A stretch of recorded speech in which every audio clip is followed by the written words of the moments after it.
Mnyoma mzee Bitakwira, unaona tukisiba wanafaka. Manake ajabu mkubwa. Hii ukasema papie huu hapa kubiro yenu. Hakuna hata papie yenye sijue, yenye utasema batafute hapa. Ndio mamuzee Bitakwira huu. Besha vunja. Wanaenda. Ni kuiba. Mamuzee Bitakwira huu. Ajabu gra.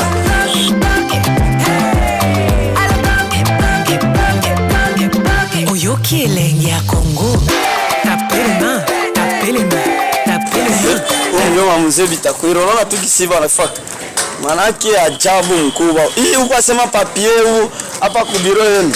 Hakuna hata papie yenye sijue, yenye utasema batafute hapa. Ndio mamuzee Bitakwira huu.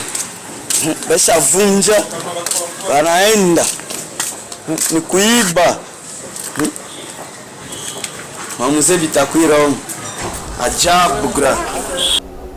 Eza na nzela ya mabe. Ke mwana muke azobeta mokolo nde Rwanda ndenge azosala Congo. Nde na yebisi wana na lopoto eza lukula tortue na lingala na yebi yango bien te. Eza lukula tortue azobeta éléphant. Siko éléphant azosenga secours na basuri na bakankerela. Boya ko salisa ngai. Depuis quand mboka lukula Congo ekoko senga boli ko senga aide na Sud Sudan. Sud Sudan ezana bitumba. Kuna nzala. Tokomi na secours na Burundi. Burundi ezaki na ngo chefferie. Donc tokanisi ke avec union sacrée soni wana tokolongolango. Soki bongo te. C'est samedi 17 janvier 2026. L'Alliance Fleuve Congo, mouvement du 23 mars, AFC 1-23, réaffirme une fois de plus son attachement constant et rigoureux au respect de ses engagements ainsi qu'aux accords dûment signés. L'histoire retiendra qu'à ce jour, l'AFC 1-23 a honoré une décision difficile, le retrait total de son unité d'observation et de monitoring, laquelle assurait la sécurisation de la ville d'Uvira et sa population dans l'attente de la remise et reprise de la ville libérée avec la force nette.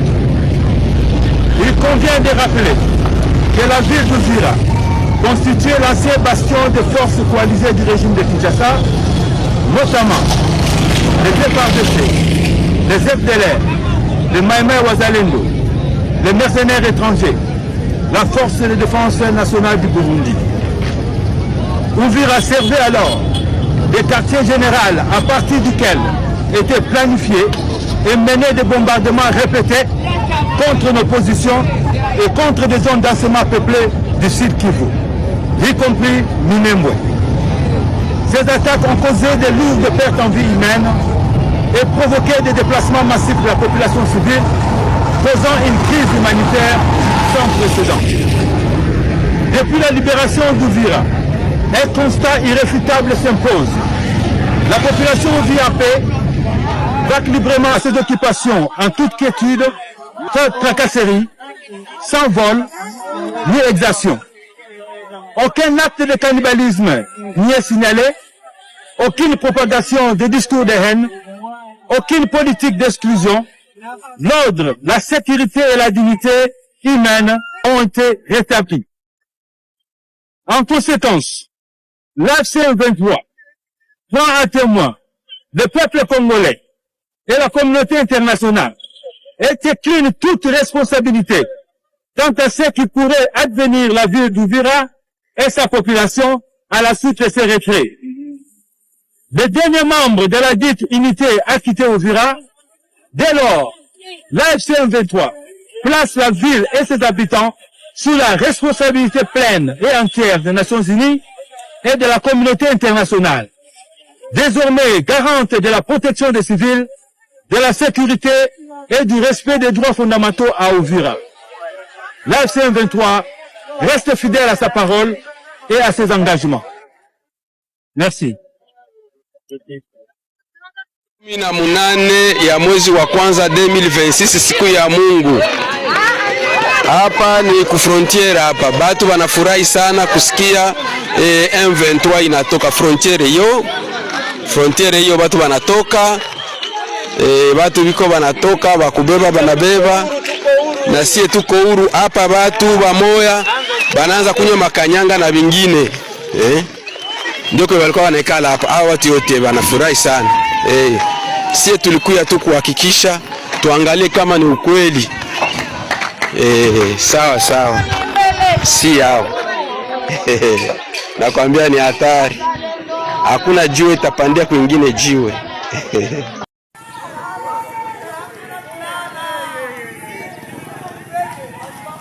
Ona watu wote walalamika kule wini.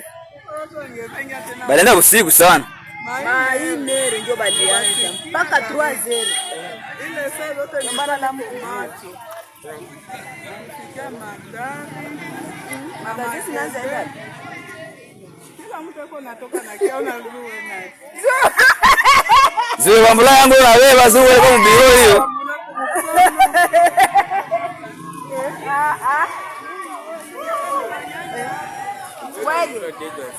Atana wewe kule mwewe, mbona nyanya ndani yake?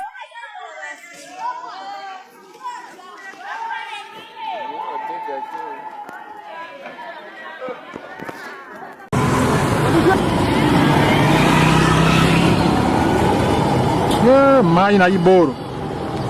Então se sachê.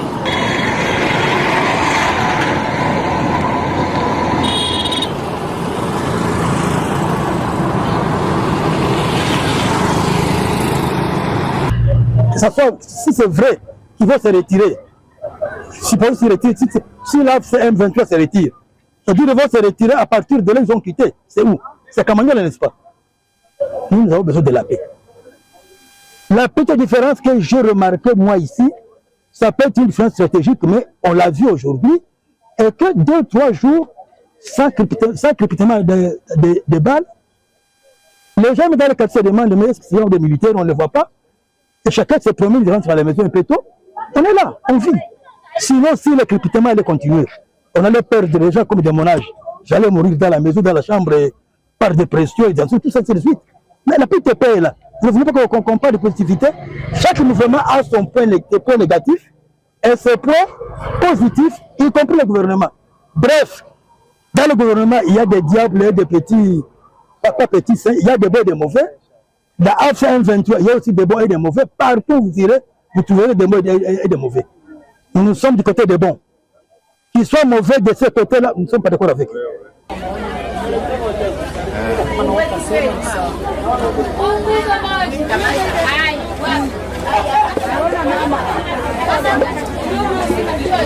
Mimi ni mama Furaha, naikala huko Kusokozaiwa, nachuruza uchuruzi budogo budogo.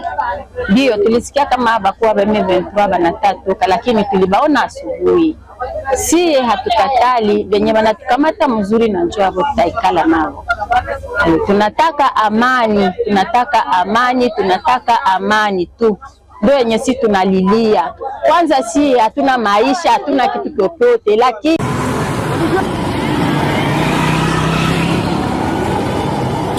mai na iboro. Então se sachê.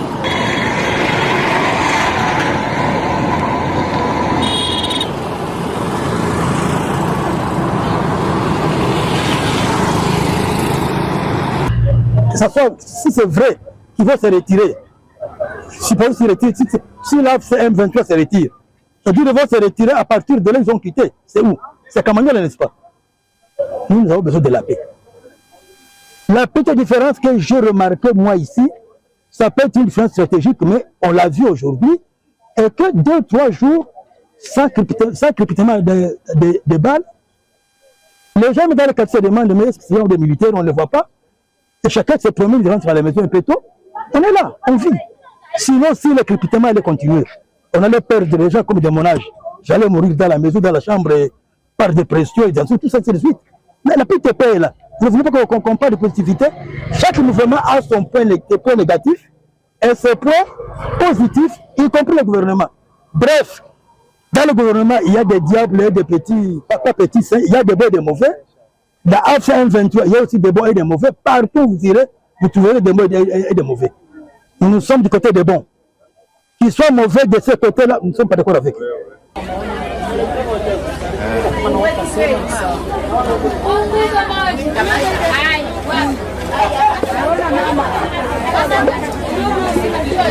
Mimi ni mama Furaha, naikala huko Kisokozaiwa, nachuruza uchuruzi budogo budogo.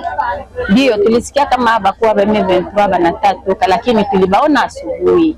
Si hatukatali venye banatukamata mzuri na njoo hapo tutaikala nao. Tunataka amani, tunataka amani, tunataka amani tu. Ndio yenye si tunalilia. Kwanza si hatuna maisha, hatuna kitu chochote, lakini si tunataka amani, tuikale na amani. Vraiment kwa ile kauli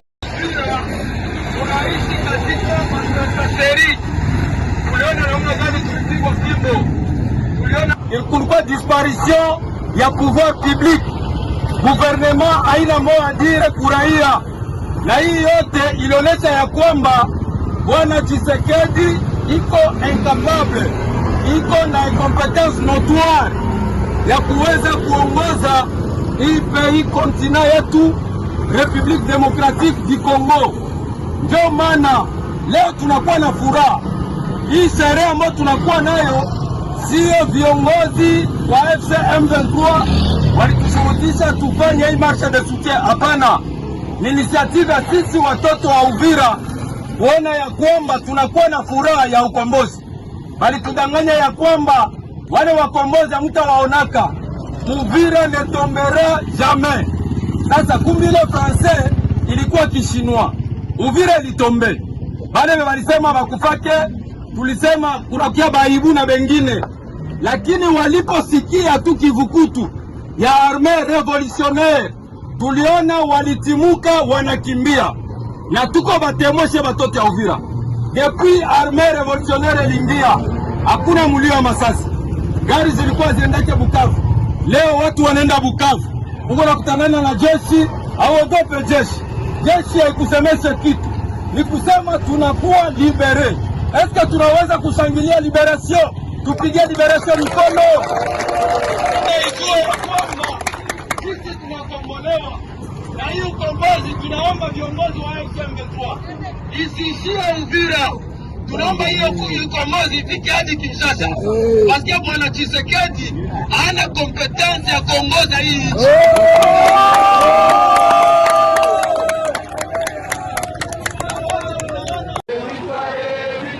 Un retrait, oui, mais sous condition, dit le M23. Non au départ des libérateurs, disent ses habitants autorisés pour l'occasion à défiler jusqu'à la mairie, nouvelle place forte du mouvement rebelle dans le sud Kivu.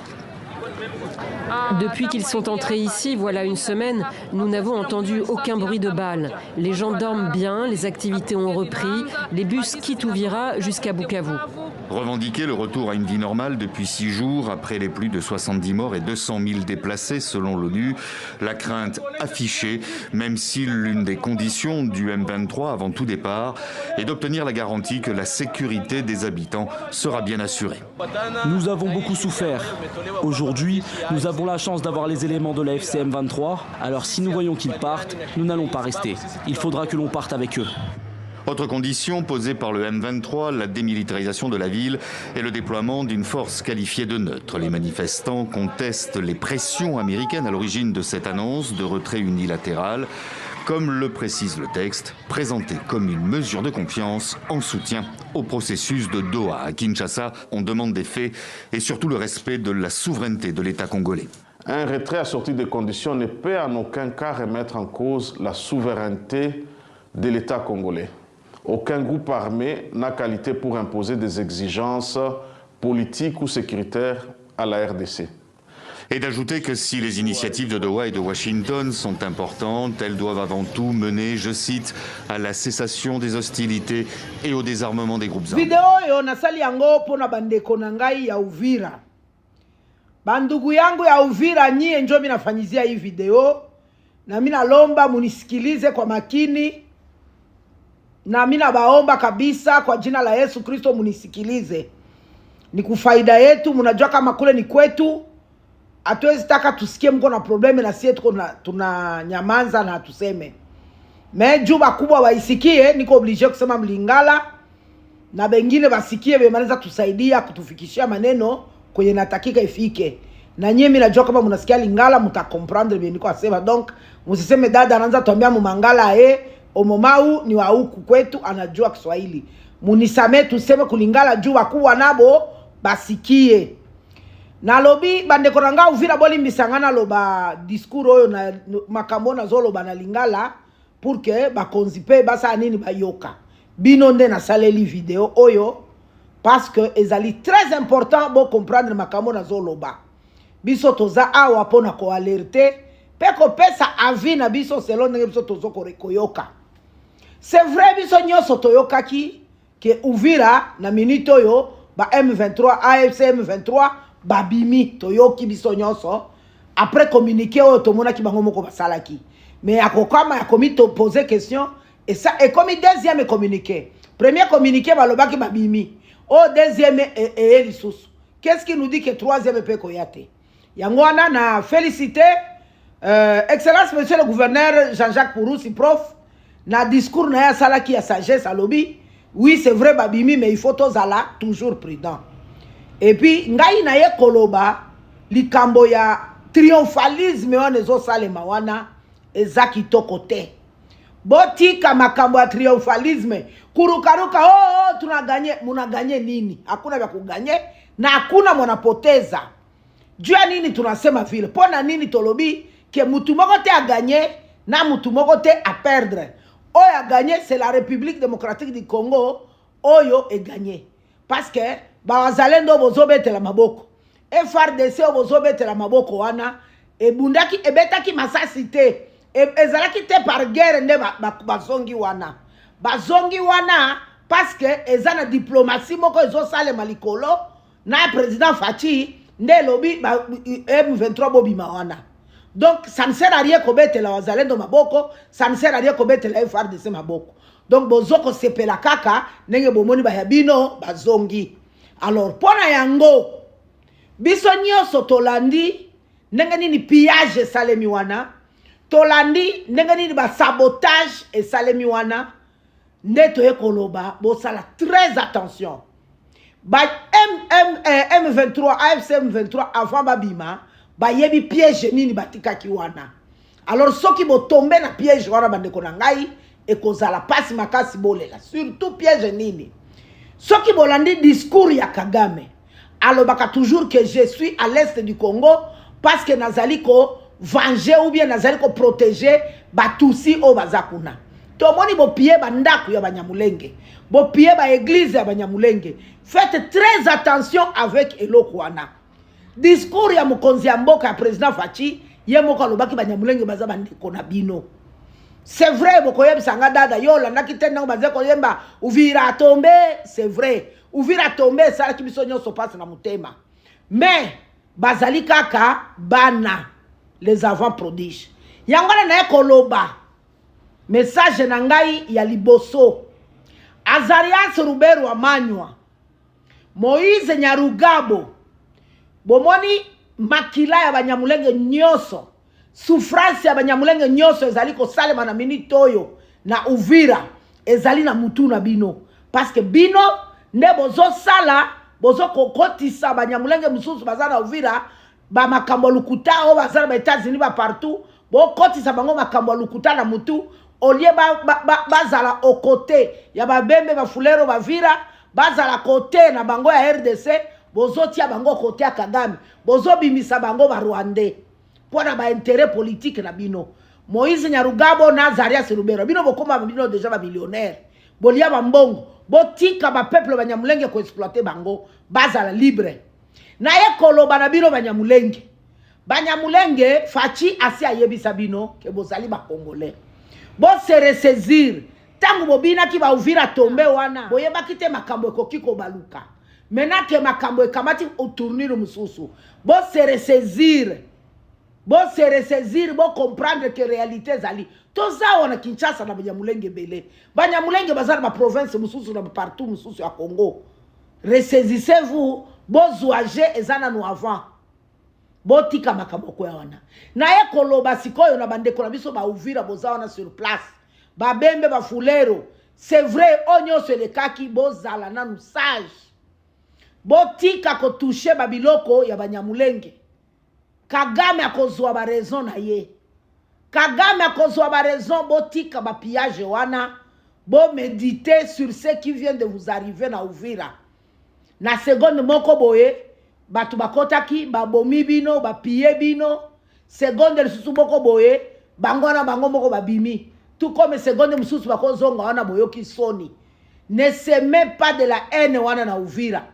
Bobo ne vous entretuez pas.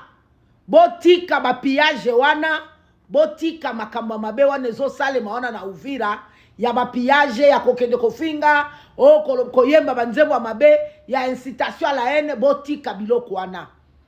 Bo accueillir la situation na méditation. Bo accueillir makambo za wana na méditation.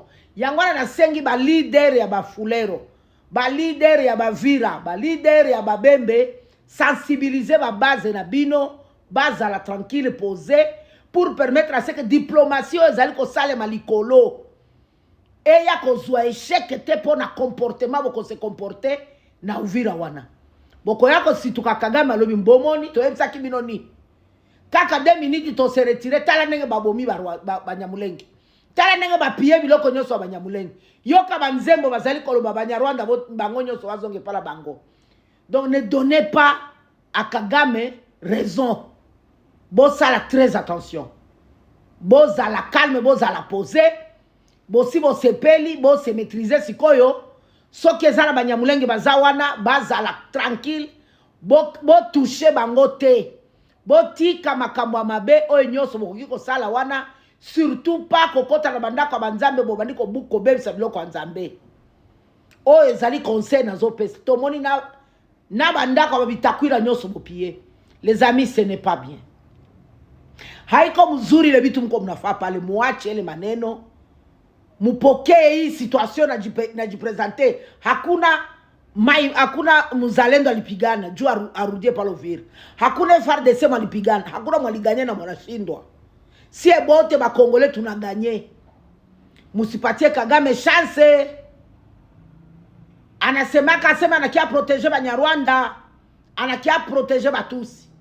Kama munaanza bomola manyumba ya Batusi, munaanza bomola manyumba ya Banyamulenge, Kagame atapata raison. Mutaribishia Fachi kuyulu biyeko nafanya. Makamu president Fachi azo sala likolopo na diplomasi ekobeba akozanga ko se justifier kuna babiti yonde mtozo yako lobela batu nayo tala makamu basali na Uvira. Bande konanga Uvira, s'il vous plaît, comportez-vous comme il faut. Botika makambo ekende na ndenge sengeli ekende. Boza la calme. Nabino FARDC bokoti wana. Nabino wazalendo boza wana. Soyez calme. Mon général ya Kutumba. Ba généraux nyonso ya biso ba wazalendo. Boza la calme, bo calme, bo apaiser. Ba leader d'opinion, ba pasteur, ba sango, ba tubo calme population. Etika kosala ba agitation wana nyonso. Eko ya ko tourner biso mabe na ndenge ya diplomatie. Banyamulenge, il faut pas bo mabango, ou bien bo piller bango, ou bien bo torturer bango, et koya ko bima mabe. De même Banyamulenge bino pe, bo zala calme na bandeko la bino ba Congolais, bo la kisake rien, nyonso ezali malamu. Soki bongo te, lobi boko pesa kanga raison. Biso ba pesa biso raison après. Oyo na lobi yango na ndenge ya réalité oyo nga na yebi à côté diplomatie. Na yebi modèle président Fachi azo bunda. Soki bobebi sikuna bokotinda awa côté boye azui ba élémenté ya ko présenter que c'est l'élément tozala ngwana la population et sepelaki qu'au départ ya Banyamulenge sur le plan diplomatique nde loko to sto gagner mais soki bobandi ko boma bobandi ko piller biloko Banyamulenge boko kweli